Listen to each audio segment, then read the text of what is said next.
Sí, πόρωθεν.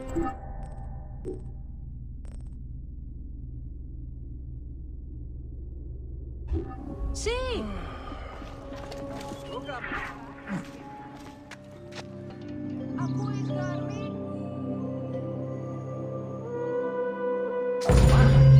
Welcome to the Siege of Alexandria.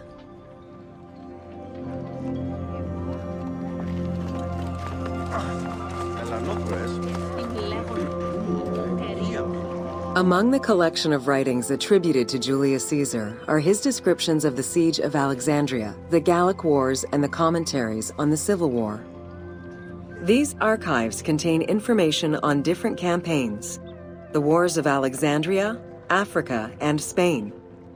Each of them recounts Caesar's military activity from 58 BCE to 45 BCE.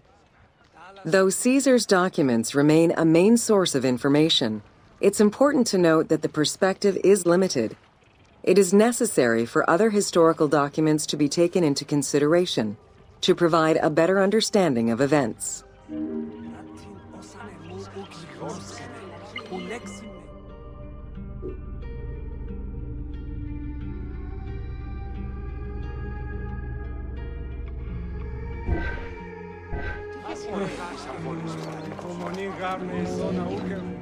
The Siege of Alexandria closely relays the events of the Civil War that led up to the event and describes how Caesar was besieged in the palace of the Ptolemies. Other ancient authors have left equally valuable and sometimes contradictory information.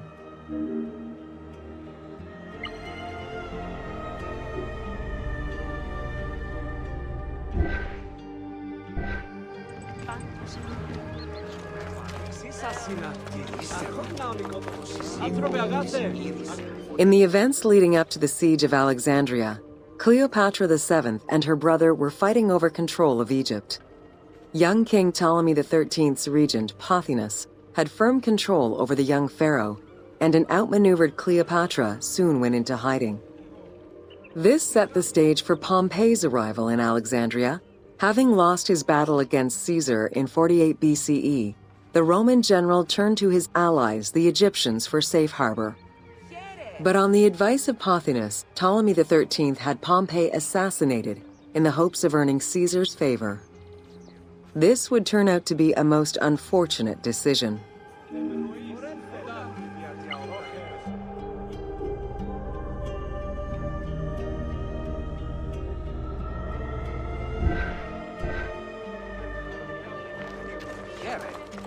Οχέρε, ουκερίνου δι. Ορκαίωση των θεών. Σιγαρεώδια την πιστικό. Δυνάστια Κουσίν. Upon his arrival in Alexandria, Caesar was presented with Pompey's head. The sight of a Roman murdered by Egyptians did not sit well with him. Caesar made his displeasure clear, ordering the return of Cleopatra, and for the siblings to resolve their differences and resume their co-rule of Egypt, as per the will of their father. Neither Pothinus nor Ptolemy XIII wished to accede to this demand. While doing his best to aggravate Caesar, Pothinus secretly plotted against the Roman ruler and sent word for Egyptian general Achilles to bring his 20,000 men to fight on his behalf. While Pothinus plotted against Caesar, Cleopatra made a bold move.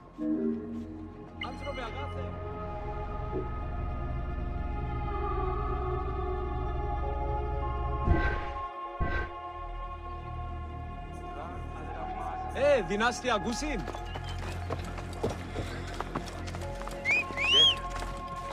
Καλάτε σου, μορένθε. Yep. Σουμε λάβνην ούτι γνωσκόμην γε. Γης βέλτιστος. Wow! Αυτός εκείνην λέξαντα ουκ πλέον ηρεσθέν. Ότι εύρο... Χάριν ο φίλοι της θεής, ότι έσωσαν. Αμελή άνθρωπε, πού κοράν δύνασε.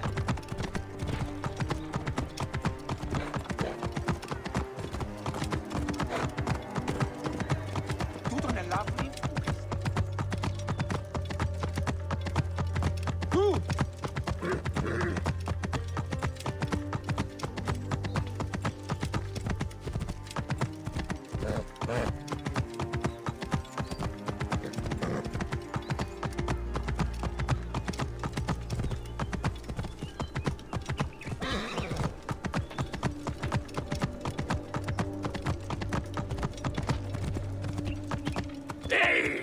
whoa.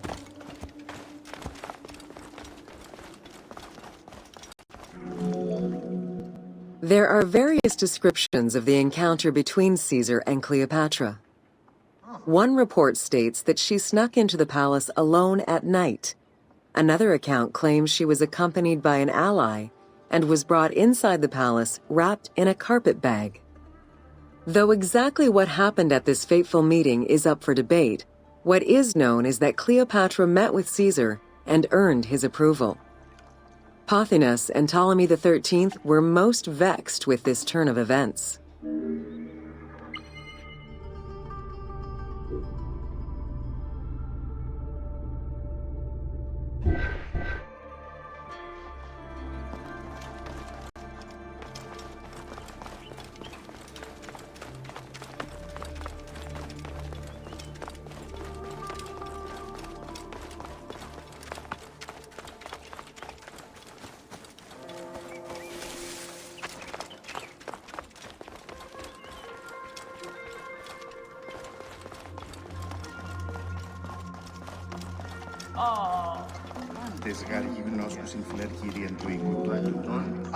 With Cleopatra finally present, Caesar chose to act as mediator between the siblings in the hopes of a peaceful resolution. It did not take long for things to sour. During a banquet given to celebrate the reconciliation, there was an assassination attempt on Caesar. It was the Roman leader's own barber who thwarted the attack. Once it was revealed that the king's regent, Pothinus, had ordered the attack, Caesar had him executed. He then placed the young king under guard.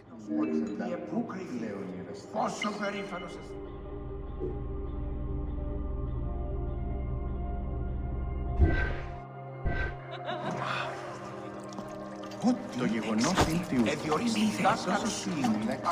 πάρτι αφήγνουμε της αγοράς.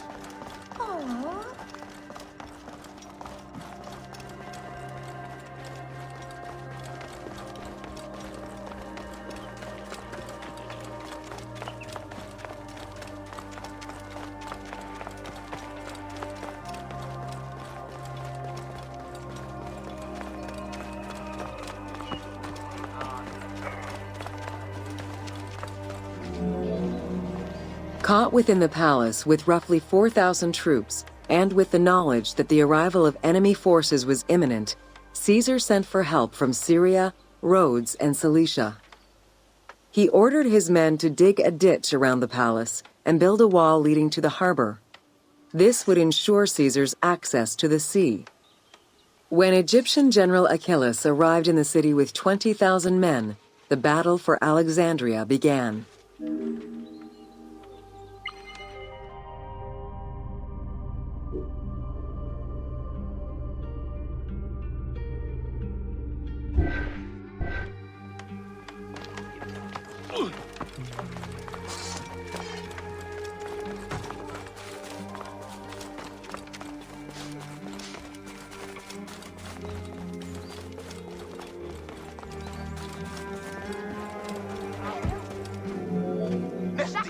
With so few men at his disposal, Caesar could not risk a battle just yet.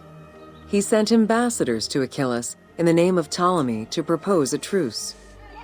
Knowing that the orders did not come from the young king, and angered by the pharaoh's imprisonment, Achilles had the messengers assassinated. With Caesar confined within the palace, Achilles positioned his troops around the city. Skirmishes broke out throughout the streets of Alexandria and went on for several days and nights. Though they were outnumbered, Caesar's men were able to hold the enemy back. This prompted Achilles' next move: capture the Roman fleet stationed in the harbor.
Although the palace offered protection, losing the port meant the end of help and supplies. Caesar knew he had to protect the fleet. While he and his troops succeeded in regaining control of the port, he knew it would be impossible to sustain. Caesar ordered the burning of the ships. With passage back to the palace closed off, he headed for the lighthouse of Alexandria.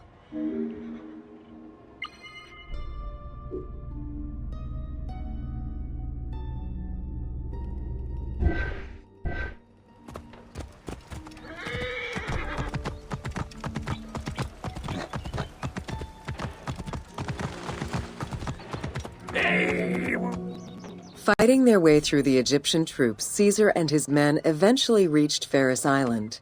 There, they took refuge within the lighthouse.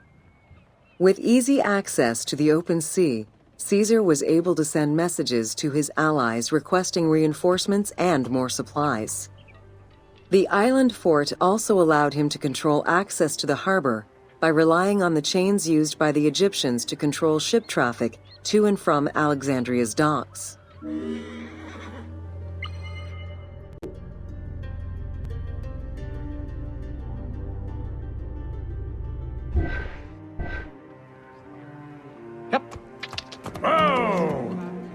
The exact chronology of events during the war in Alexandria remain imprecise. Conflicting accounts raise questions as to when, and even if, the Great Library of Alexandria was burned down at all. One account states that during the fighting, docks and warehouses were burned, and this was the fire that spread to the library. In another account, when Achilles cut off the harbor, Caesar had to leave the safety of the palace to defend his ships. As the enemies battled across the port, their arsenals set ships ablaze, and this destruction spread to the library.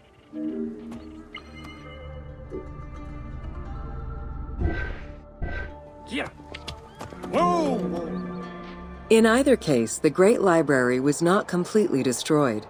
Experts point out that its location was too far from the harbor, and much later texts refer to the Great Library as being intact. Warehouses near the harbor contained manuscript copies awaiting export, and it is more likely that these documents were destroyed than the Great Library itself.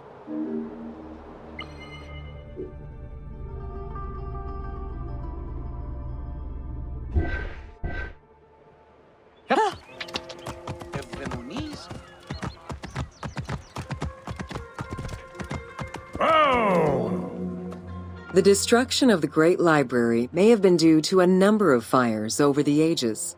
Its end was probably closer to the 4th century CE, when the Christian Emperor Theodosius I ordered the closure of all pagan temples. While some documents survived after being moved away, it remains unclear just what knowledge may have been lost.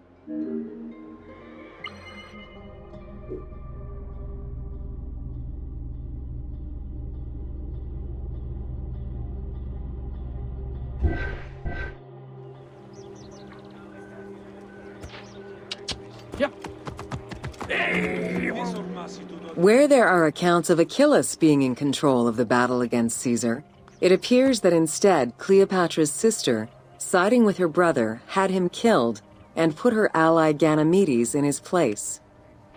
Ganymedes proved a valuable tactician for the Egyptian side. It was his idea to cut Caesar's access to the harbor, thus trapping Caesar at the palace.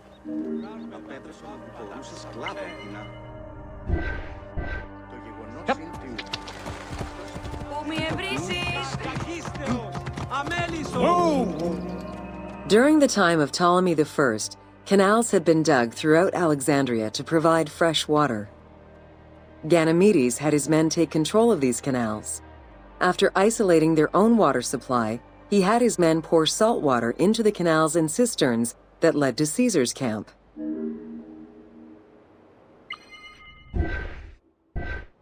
Yeah.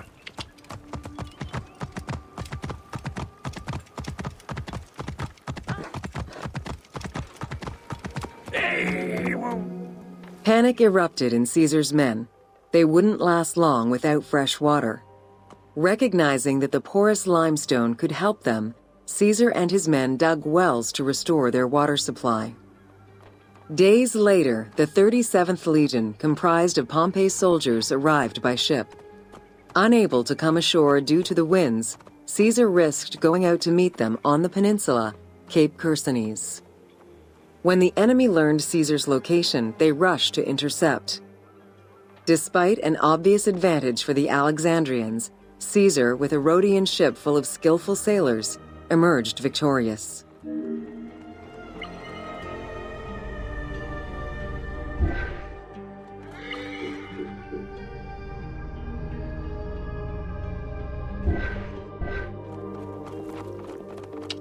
Yep.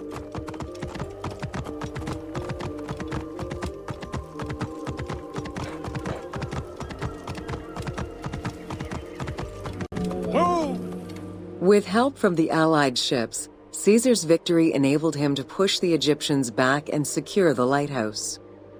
Gaining control of Pharos Island sent the Alexandrians into the sea and swimming back to the city. However, Caesar's fortification of the island didn't last long.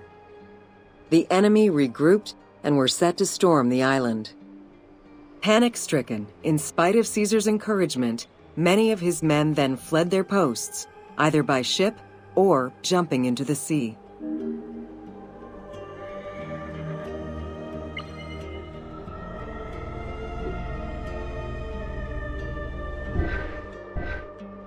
Yep.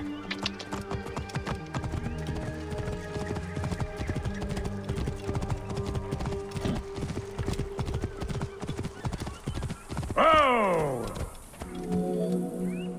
Caesar attempted to retreat, but Port Eunostos' harbor was overrun with enemy ships, preventing escape. Reportedly, Caesar gathered his papers and leapt overboard in an attempt to swim to an Allied ship farther out. Historian Cassius Dio claimed that Caesar would have drowned if he hadn't been able to remove his purple garment. Still, he managed to swim the distance and survive. The Alexandrians recovered the cloak and used it as a trophy to commemorate the Roman debacle.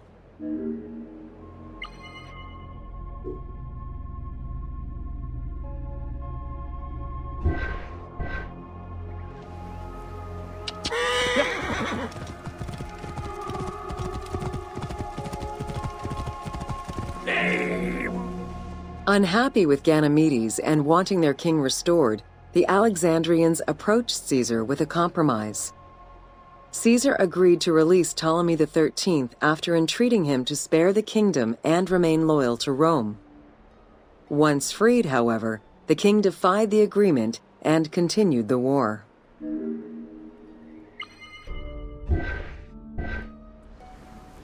Yeah.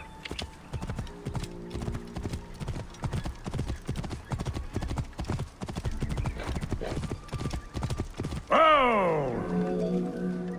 By this time, a faithful ally of Caesar's, Mithridates, arrived in Egypt, clashing with Ptolemy's troops at Pelusium. Outnumbering the enemy, Mithridates secured the region between Pelusium and Alexandria. Ptolemy, warned of Caesar's ally marching on Alexandria, sent his troops to prevent passage over the river.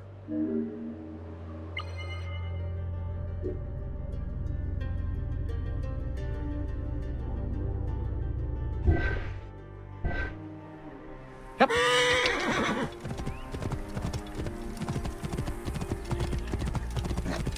Whoa! Mithridates warned Caesar in time, and the two groups confronted the armies of Ptolemy in the Delta. In the Battle of the Nile, the Romans gained the upper hand, sending the Egyptians fleeing. In the tumult and panic, King Ptolemy XIII drowned in the Nile.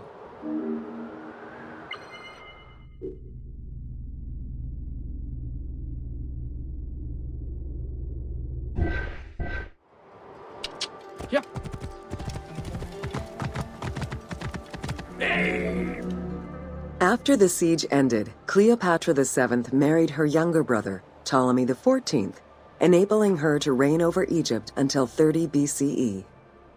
Under her rule, Alexandria settled into its position within the Roman Empire and eventually surpassed Athens as one of the most important cities in the Roman Empire. Julius Caesar remained in Egypt for a short time. He and Cleopatra would later have a son named Caesarion.